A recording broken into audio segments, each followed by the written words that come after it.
In the 1980s, the neuroscientist Benjamin Libet conducted a study that shook the very foundations of what we understand about free will. Libet wanted to find out whether our mind prepares for a movement before we are consciously aware of it, and so he and his team set up an experiment.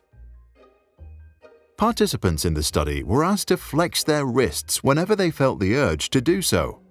While doing so, Libet monitored their brain activity, EEG, through electrodes placed on their heads and found activity before the people decided to move their hands. In other words, the brain started the process way before the person decided to do it. When we plot a graph measuring time and brain activity, known as readiness potential, the movement started at time 0. Participants reported being aware of their decision 150 milliseconds earlier, but the brain actually began to act 500 milliseconds before the move.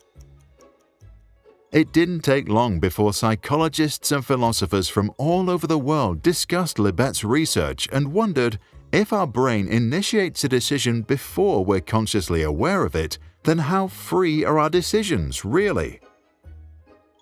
And ever since, teams of scientists have tried to replicate Libet's findings, with mixed conclusions.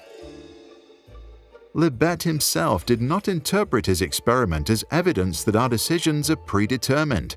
He said, the tendency to press a button may be building up for 500 milliseconds, but the conscious mind retains the right to veto any action at the last moment. What are your thoughts? And if our brain has already started the process of making a decision before we're consciously aware of it, to what extent are we truly in control? And if we are not, how would this influence our understanding of personal responsibility for our actions?